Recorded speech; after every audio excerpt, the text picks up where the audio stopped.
La exquisita ignorancia radio. Oídos nuevos Para propuestas nuevas.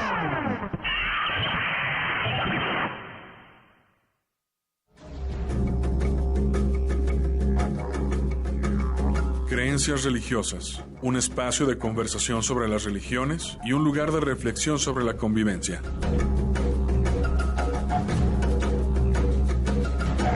Este programa es producido tanto por el Centro de Estudios Religión y Sociedad y la Maestría en Estudios Filosóficos de la Universidad de Guadalajara, como por el Departamento de Formación Humana del ITESO.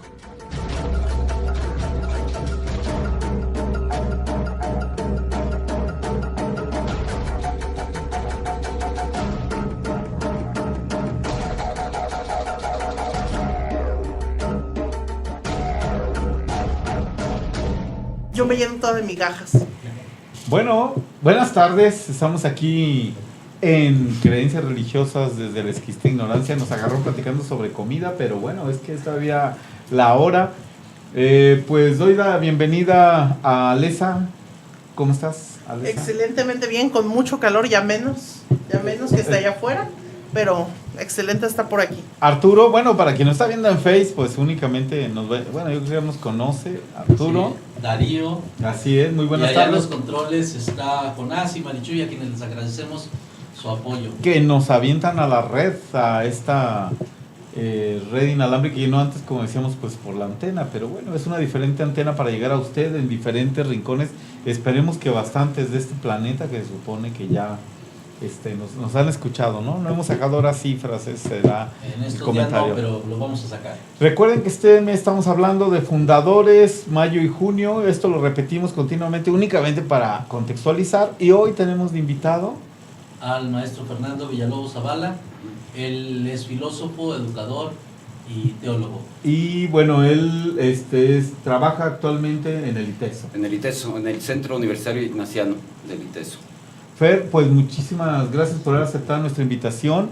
Y pues hoy vamos a hablar de algo que tú desconoces, por decirlo, Realmente. claro, que es parte de lo que tú impartes, que digamos tienes un conocimiento, y es, bueno, tenemos una aquí, Alex y yo, si hace rato y hasta por el teléfono, si Jesús es el fundador, ¿no? Como tal del cristianismo. Bueno, hoy se hablará de, el título, ¿cómo era, Arturo? Jesús y su mensaje. Ok. Entonces, bueno, vamos por ahí. ¿Dónde quieres comenzar tú? Bueno, pues Por la figura, por el personaje, por el mensaje. quizá podríamos hablar sobre puntos fundamentales de quién es Jesús, y a partir de ahí vemos si fundó o no, o cuál es más o menos la línea que él propone, digamos, ¿no? Y bueno, estamos hablando de un Galileo que realmente no es alguien paupérrimo, digamos, de una clase social o socioeconómica totalmente desfavorida o desfavorable, pues, sino que es un Galileo que medianamente tenía medios para desarrollarse, no totalmente, pero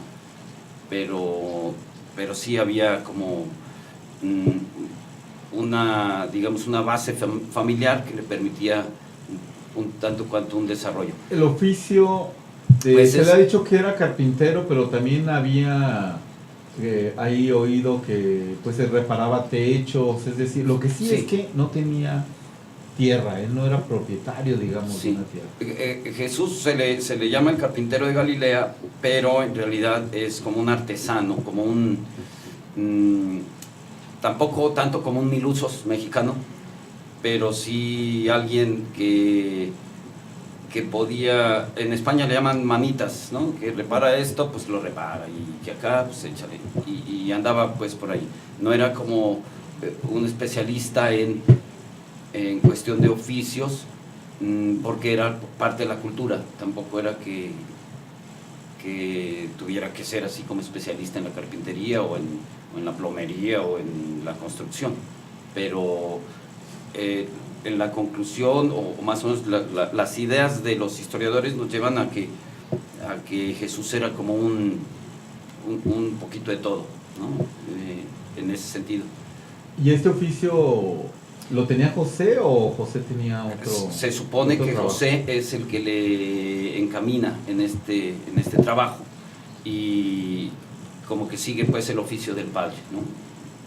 Entonces, en ese sentido, Jesús se desarrolla en una familia normal de la época y empieza un desarrollo pues de reflexión, de encuentro consigo mismo, y a partir de ahí llega un momento, como en todo ser humano, en el que pues toma su propio interior y le lanza a hacer lo que hizo. Ahora, como familia, como lo planteas tú, ¿tuvo hermanos o solo era hijo único así? Algunos historiadores o algunos autores hablan de que tuvo más hijos, o María tuvo más hijos, o que Jesús pudo haber tenido más hermanos. Hay autores que se niegan a esta posición y solamente es Jesús el único hijo. Entonces allí, aunque siguen las controversias, no tenemos realmente una posición exacta.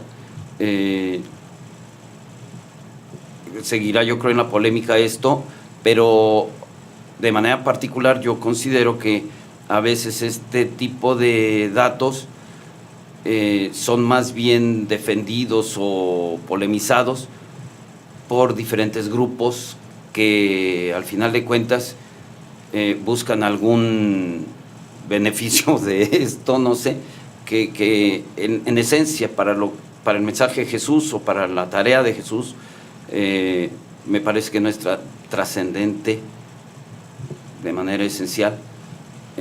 Incluso pensaría yo que Jesús le hubiera gustado tener hermanos, de vivir en comunidad, vivir en familia, desarrollarse era lo con usual otros, de la ¿no? época, ¿no?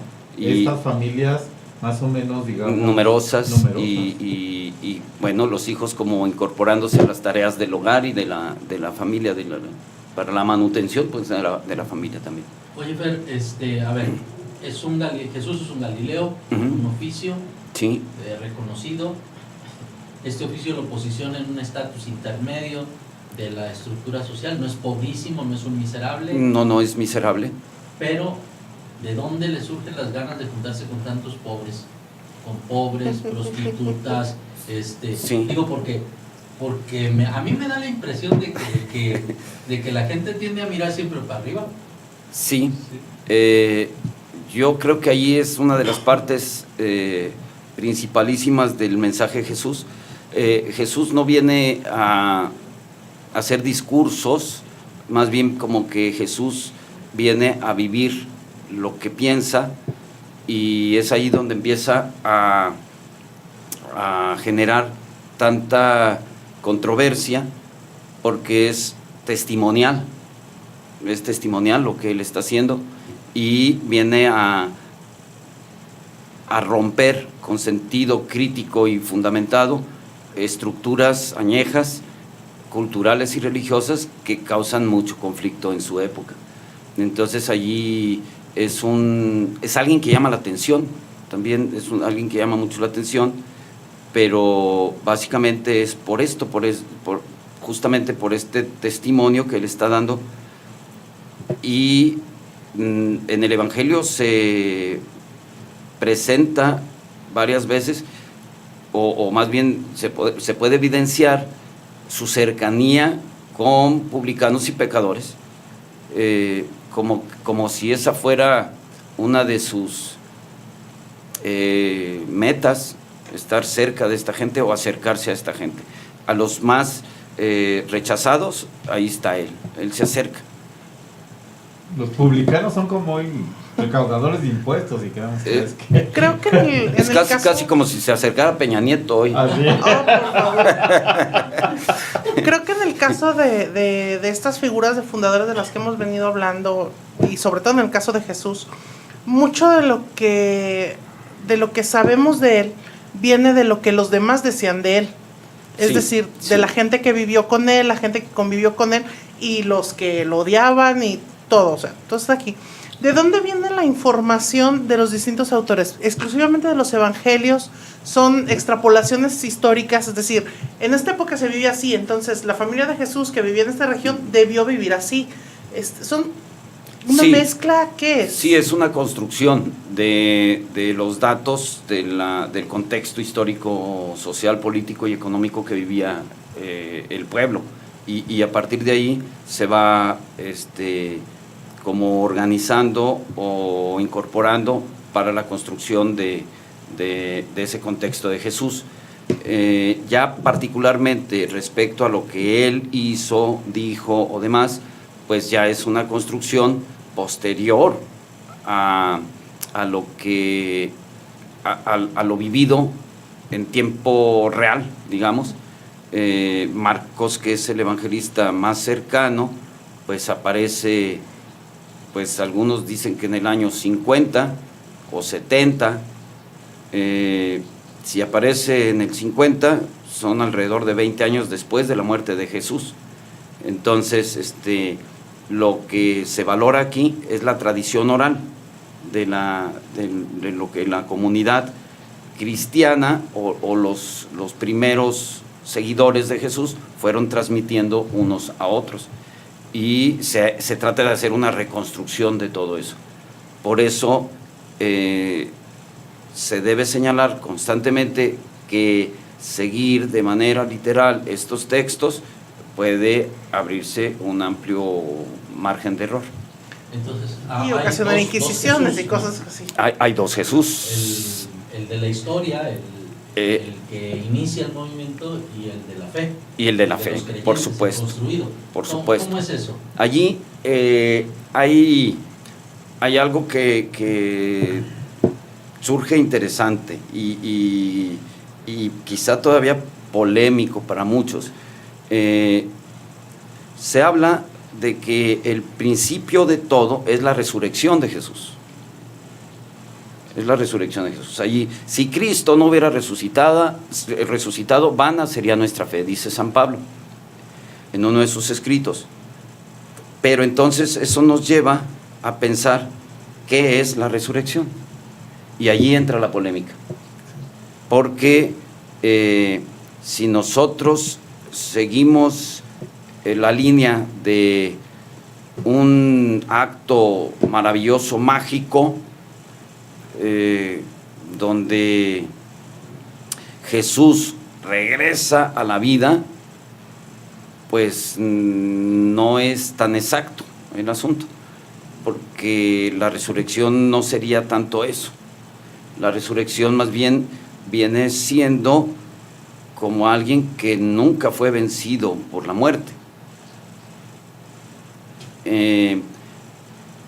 Desde este punto de vista, se pone en duda en algunos autores que Jesús salga del sepulcro así como se manifiesta.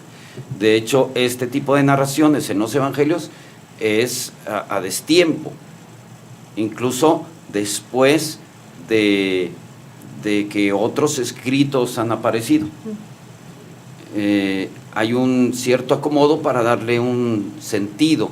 Eso no quita esta fuerza y este dinamismo que aparece a partir de la resurrección. Algo pasó, eso no lo podemos negar. O sea, no podemos saber si fue un hecho histórico, si fue un hecho real en el sentido de histórico. Exacto, más bien sería como un hecho de fe. Exacto, como una situación de experiencia que se traduce en fe.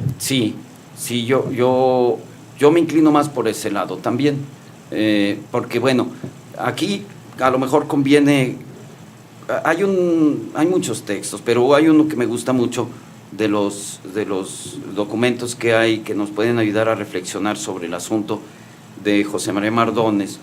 De hecho es el último de sus libros antes de morir, que se llama Matar a nuestros dioses, y entonces él va presentando diferentes concepciones del Dios que vamos cada uno alimentando y que a veces nos hacen mucho daño y no nos permiten como llegar a romper estas ciertas líneas ideológicas que no nos permiten llegar al fondo y a la esencia de experimentar a Dios, que esa sería finalmente la meta, experimentar a Dios, vivir a Dios. ¿Y quién ha visto a Dios? Nadie ha visto a Dios. ¿Quién es Dios? Nadie lo ha nombrado, nadie lo puede nombrar, nadie lo puede saber. Y entonces allí está allí está el reto grande del Dios de Jesús, descubrir el Dios que Jesús nos muestra. Y el Dios que Jesús nos muestra, pues nos lleva a una serie de conflictos personales y sociales, porque es desestructurante, o podríamos decir, Jesús viene a romper paradigmas terriblemente poderosos hasta la época y hasta hoy. A ver, ¿como cuáles? Hasta hoy, porque por ejemplo, si pensamos en Jesús fundando una religión, es errática, creo yo, la idea. Jesús no está fundando ninguna religión. Jesús viene, hace lo que tiene que hacer, pero su intención jamás es hacer una religión. Jesús, de hecho, se bronquea o se conflictúa o se confronta con las estructuras religiosas del tiempo,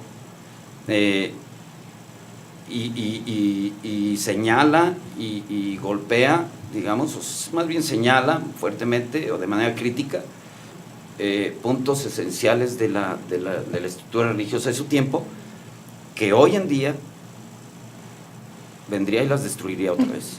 Algo así como que tenemos que hablar de Jesús antes del cristianismo. Jesús antes del cristianismo tendría que ser, y a partir de ahí yo creo que cuando llegamos a los, como dice, ¿cómo se llama este señor? Dussel, tendríamos que regresar a los orígenes para volver a tomar el rumbo, ¿no? Cuando perdemos de vista a Jesús, lo más cercano que tenemos en el origen, entonces perdemos de rumbo.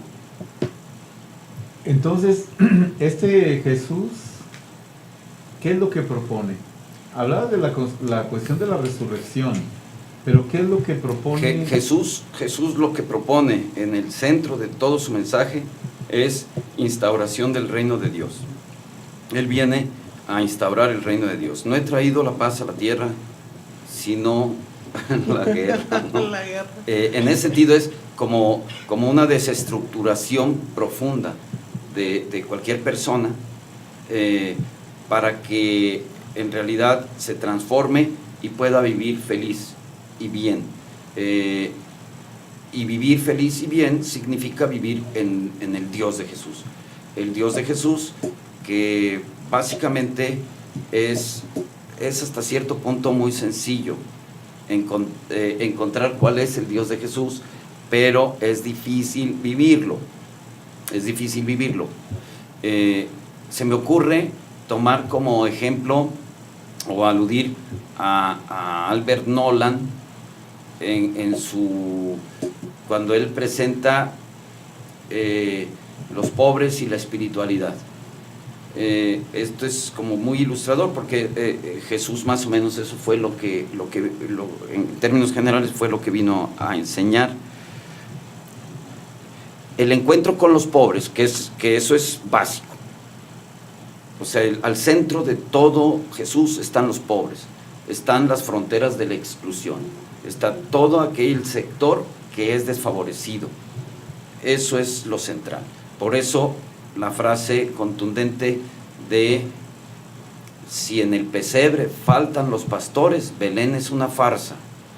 Es decir, en Navidad, cuando ponemos nuestros nacimientos y nuestros adornitos, no se olvide de que el centro o la finalidad por la cual surge o está Jesús es los pobres.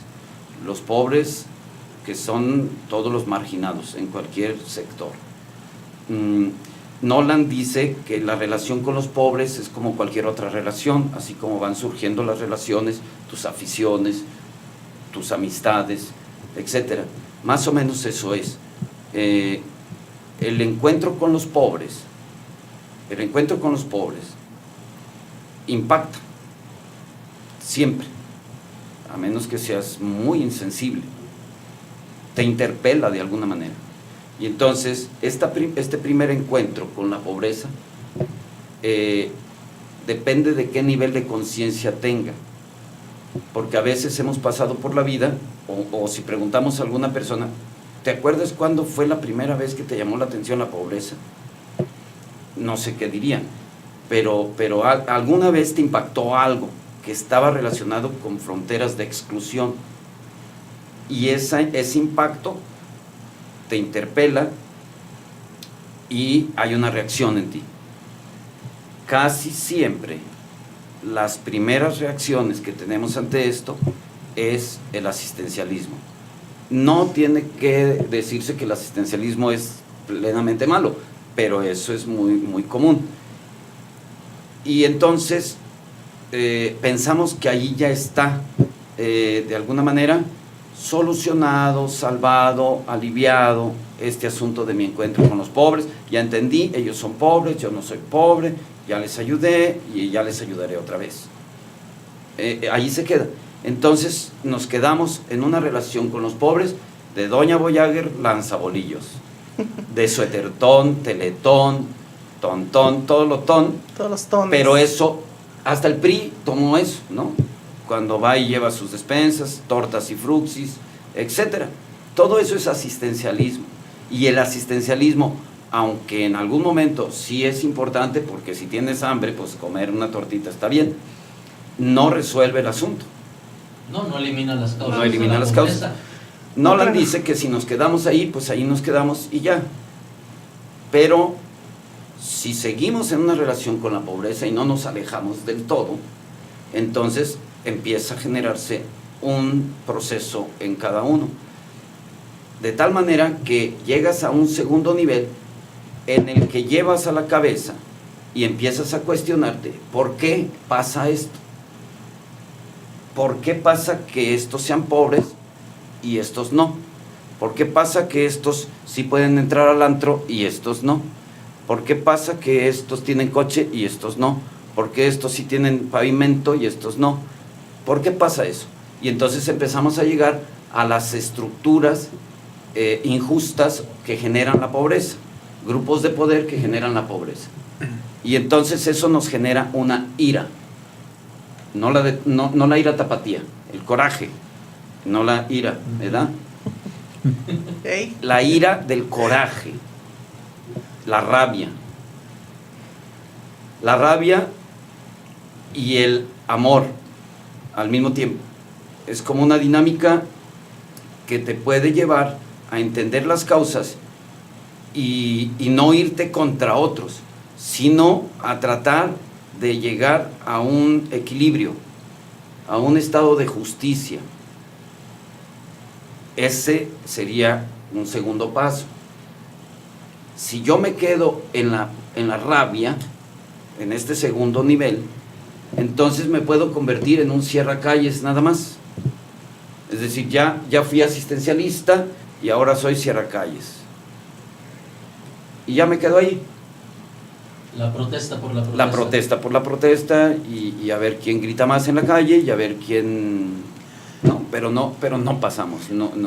Necesitamos hacer un corte, Sí. un momentito, y luego ya pasamos al siguiente paso. Perfecto. ¿A dónde vamos?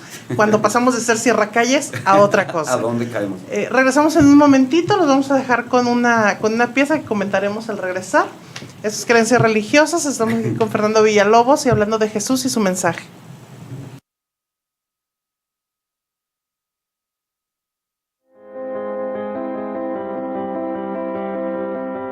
Está usted escuchando Creencias Religiosas.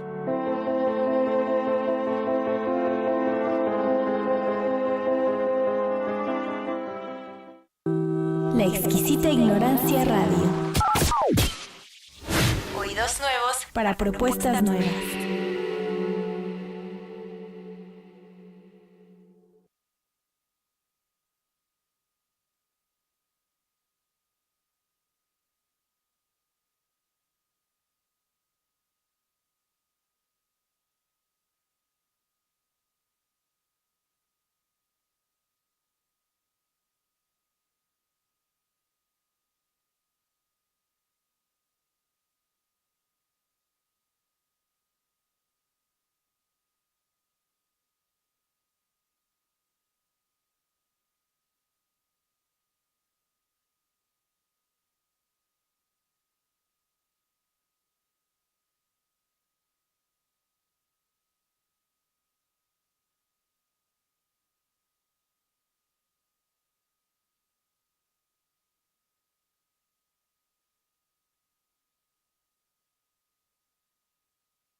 La exquisita ignorancia radio. Oídos nuevos para propuestas nuevas.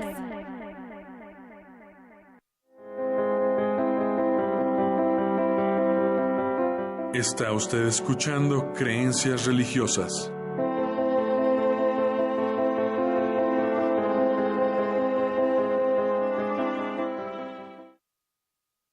Estamos aquí, estamos en Creencias Religiosas. Estamos hablando con Fernando Villalobos acerca de Jesús y su mensaje. Entonces, bueno, antes de irnos, y es que estoy así un poco pensando en lo que le estaba preguntando a Alessa, si nos está viendo por el Facebook, verá que aquí estamos así como en una conversa. Manoteando y todo. Bueno, pero a ver, Fernando, te quedaste en la cuestión de aquel que siente coraje y amor a la vez, y pues tiene una práctica que dices, bueno, digamos una forma coloquial, cierra calles. Una reacción sí, ante eso, y se va, se puede quedar ahí también, o sea, como todo proceso, ¿no? Pero si sigue vinculado a los procesos con los pobres, entonces va a llegar a un tercer nivel. La canción que escuchamos, muy ad hoc, la de Cristo al servicio de quién, pues es una canción ya de hace varios años, de los, supongo yo que es más o menos setentera, y bueno, expresa este cuestionamiento sobre las estructuras de las religiones. ¿Cuál sería estadio Pues, por ejemplo, hay aquí en esta canción está muy frontal hacia la Iglesia Católica, ¿no? Más bien a la jerarquía o a la organización como esta pregunta, piramidal, ¿no? O sea, Cristo al servicio de quién, preguntaba Jaime Obrero. Es decir, un pobre que si le dicen Cristo te ama, pues él no comprende por qué me ama así a mí y a ustedes de otra manera, ¿no? Porque ustedes están cómodos y yo no estoy cómodo. Ahí estaría el tercer nivel. Ahí estaría el tercer nivel. Cuando llega el pobre, tú mismo, o sea, la persona más bien, que está en este proceso con los pobres, llega al tercer nivel y se da cuenta perfectamente que los pobres ni son tontos, ni son huevones. Es decir, porque se dice muy fácil, el pobre es pobre por flojo, por huevón. No es cierto, porque hay muchos pobres que saben mucho, hay muchos pobres que trabajan muchísimo, casi yo creería que los pobres son los que más trabajan en este país o en este mundo. Hay muchos ricos flojos, así que ahí no radica. Hay muchos ricos no flojos y hay muchos ricos no tan ignorantes y otros un poquito. Y así, o sea, ahí no radica, pues.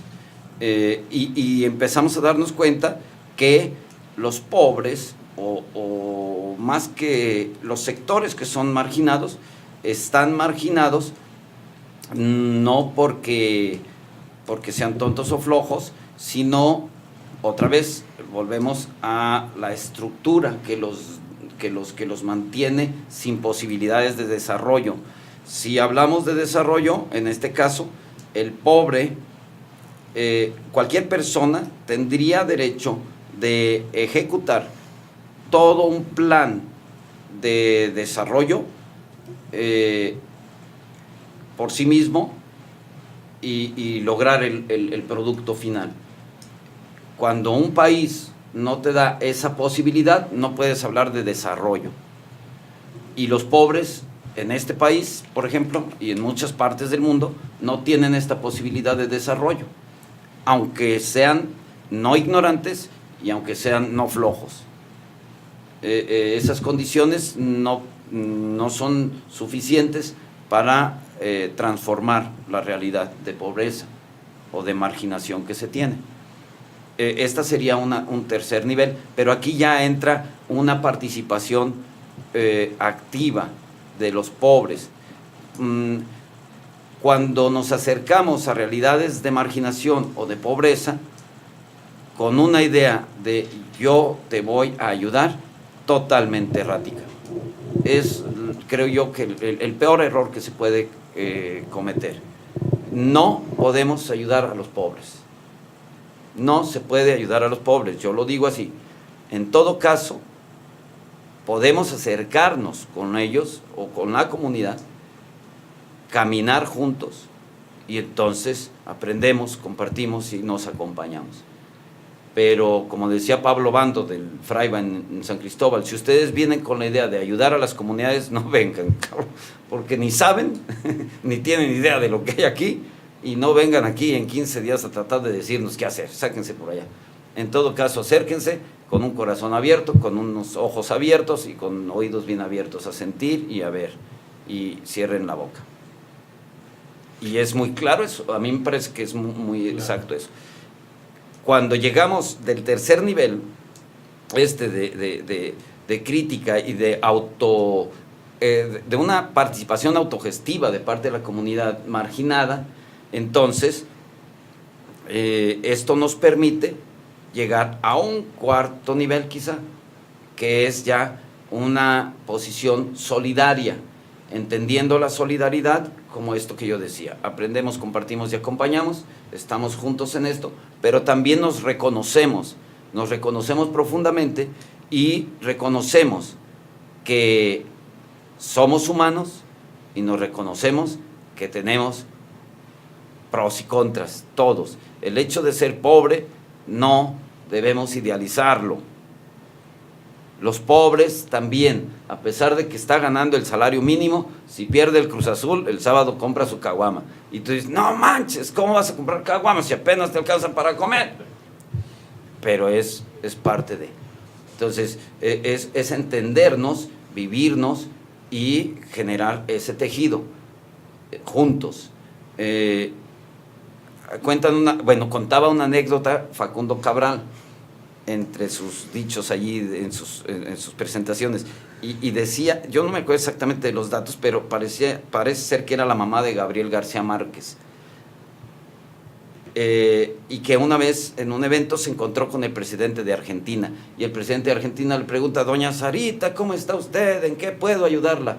Y doña Sarita le contestó, con que no me joda es suficiente, señor presidente. Eso mismo nos dicen los pobres. Eso mismo nos dice el pueblo indígena. Si llegamos al pueblo indígena y le decimos, ¿en qué podemos ayudarte? Con que no me jodas, es suficiente. Solo no te metas, Yo gracias. soy capaz por mí mismo de desarrollarme y de hacer mucho más que tú. Si revisamos las culturas o los pueblos, pues tienen muchos más elementos. Aquí, si hablamos claro y regresamos un poco al mensaje de Jesús, Jesús está clarito que condena los grupos de poder que atormentan y que explotan al otro. Llámese como se llame hoy, pero antes eran los fariseos, eran los escribas, eran los sacerdotes, los maestros de la ley, en fin, era un montón de gente que iba en contra de la gente, del pueblo. Hoy en día, pues tenemos un montón de cosas, por Dios. Sabemos, por ejemplo, cómo están peleando si el salario mínimo sube o baja, o como si allí radicara. Ahí no radica. Radica en el hecho de que una persona hoy en día que no tuvo posibilidades de acceder a títulos universitarios o a títulos escolares, pues se las ve más difícil para conseguir un trabajo que es totalmente devaluado, a pesar de que lo haga con todo su empeño, una persona que está condenada a no poder ser persona, a vivir como persona. Si pensamos en alguien que viene desde Tlajomulco a trabajar al centro de Guadalajara, vamos a pensar a qué horas tiene que estar ya en la banqueta esperando el transporte público. 2 horas antes, por lo menos. Que es de ínfima calidad, pero ahí viene. ¿Y a qué horas regresa de su trabajo hasta allá? Sabrá Dios el tipo de alimento que tuvo, si se trajo su lonchecito o no, y regresa a vivir a unas casitas de Infonavit, que es una condena terrible, un núcleo familiar que ya está destinado a violentarse por el espacio pequeño, por Dios, Sí, o sea, por Dios. sí, No o sea, queda todo decir otra lo cosa. que puede vivir la gente ahí, y cómo le puedes pedir que desarróllate. Oye, ¿Por qué pero, no creces? ¿Por qué no ahorras, no? esto que estás planteando me parece pues muy, muy fuerte, porque luego se da uno cuenta de que también hay una perversión del manejo de este mensaje. Si este es el mensaje de Jesús, resulta que también encontramos que hay alguien o algunos que lo han cooptado y lo han transformado incluso para hacer aparecer la pobreza como algo bueno, como algo meritorio. Sí, yo digo que muchas veces el trabajo de la teología, o de un sector de la teología, ha sido sacarle, por así decirlo, la esencia al evangelio para acomodarlo y generar opresión. En ese sentido, estos mensajes que todavía, espero yo que cada vez haya menos gente que se cree esto, pero todavía prevalece el hecho de que Dios así lo quiso. Eso es lo que Dios te toca. Tú aguanta, algún día serás feliz en el cielo. Este tipo de cosas va totalmente en contra del evangelio. Mi favorita es: Dios no te manda más de lo que puedes soportar. Además, ¿no? O sea, encima de eso. Por ¿no? eso O al sea, Pípila le mandó las ondas para que su estudiara con la papel, piedra, sí, ¿no? sí, claro. Oye, pero este mensaje tiene una fuerte carga política.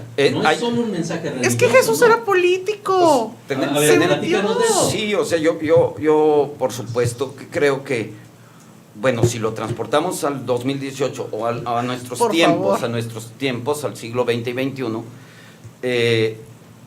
pues es claro cómo hemos visto un concubinato de poderes políticos y religiosos que van jugando de acuerdo a sus conveniencias, que van matizando y van fingiendo y van maquillando de acuerdo a sus conveniencias, a sus intereses.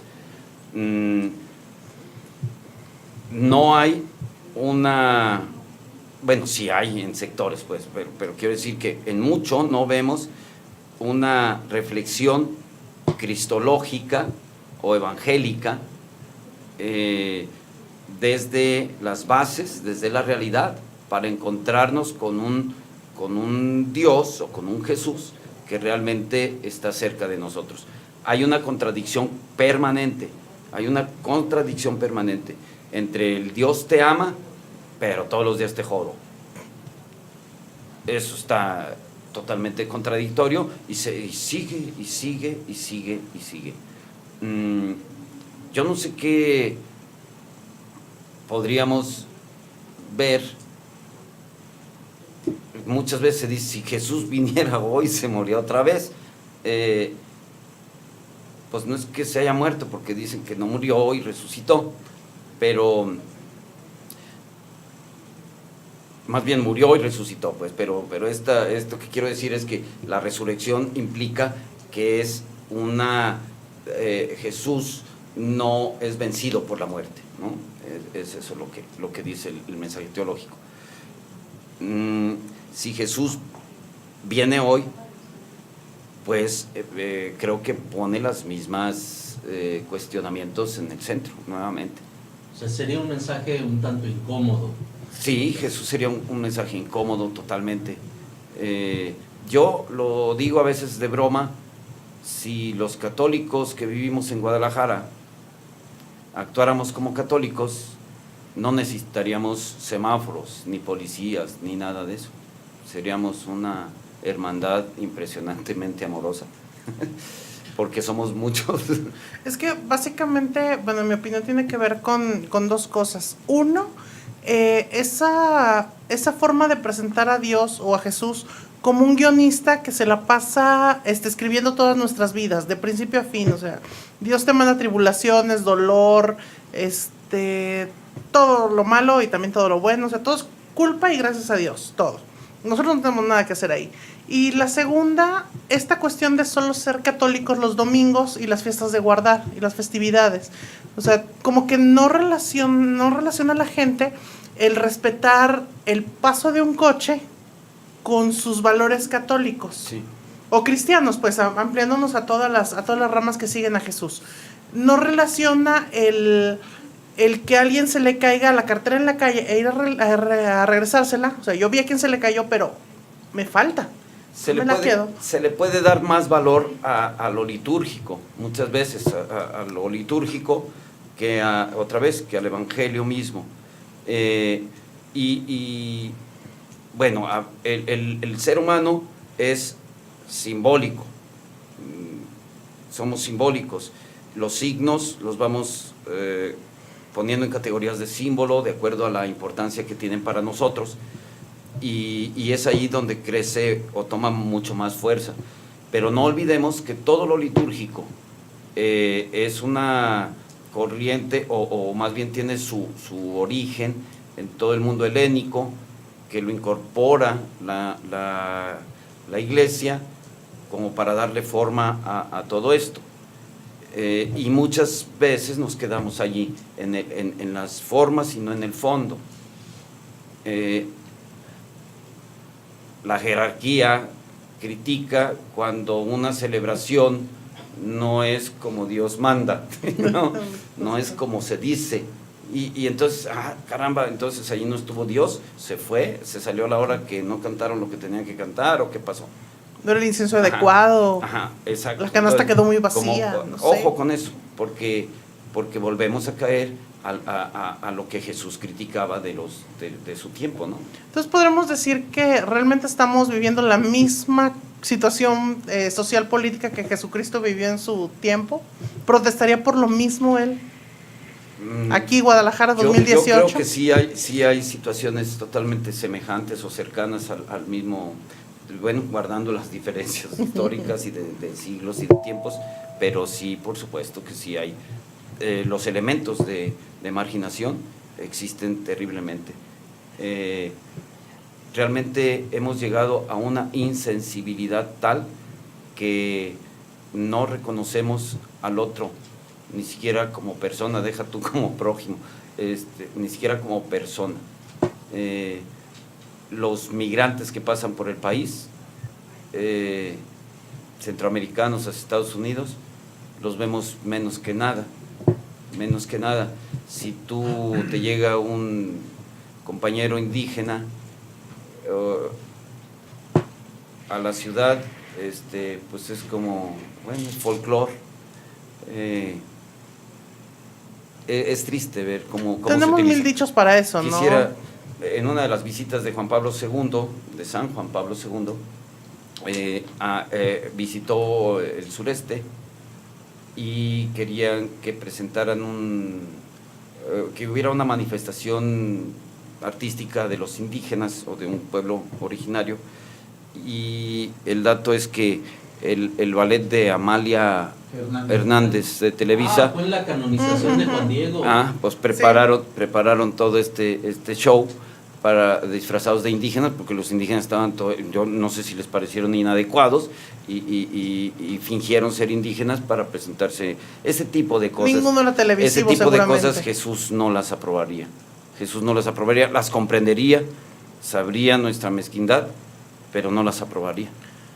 Pues nos quedan 5 minutos para terminar el programa. Un cierre, Fernando. Un cierre, pues. Jesús y su mensaje, digamos, en el año 33 y en el año 2018. Parece que le tenemos miedo a buscar el reino de Dios.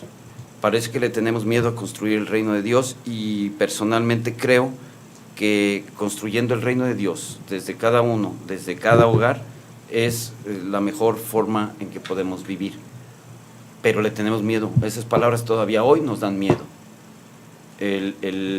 Vamos a construir el reino de Dios, nos da miedo, porque estamos ante una gran esclavitud de cosas y de situaciones o de sistemas que no nos permiten, como dijera San Ignacio, ser indiferentes ante todo eso y realmente quedarnos con lo que nos puede hacer más y mejores personas, crecer en dignidad, crecer en respeto, crecer en esto que decíamos del propio desarrollo de la persona. Cada persona puede desarrollarse, en el encuentro con los demás y consigo mismo.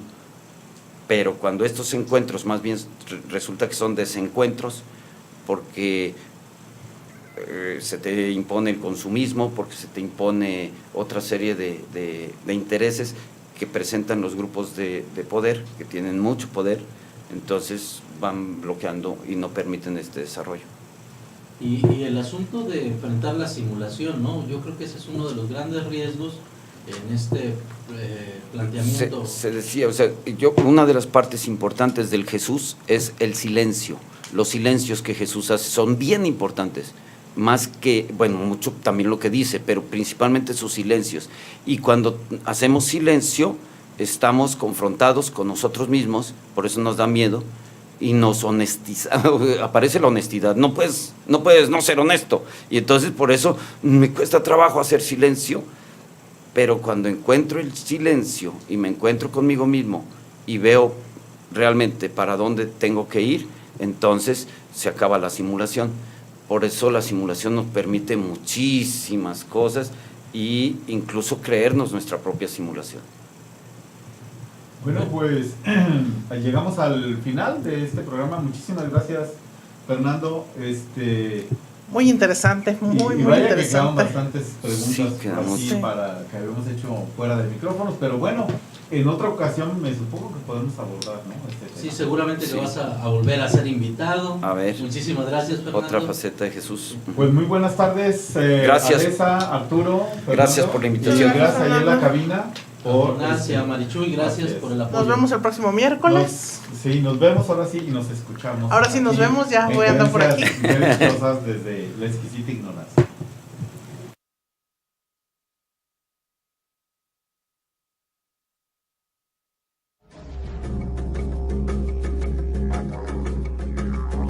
Creencias religiosas concluye por hoy.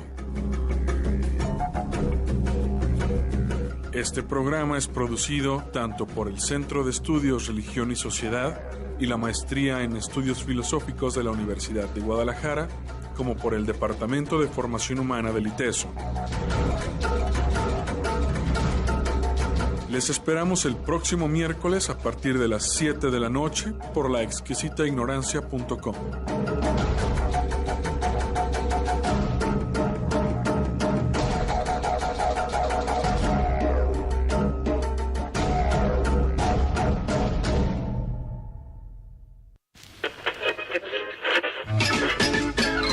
La Exquisita Ignorancia Radio.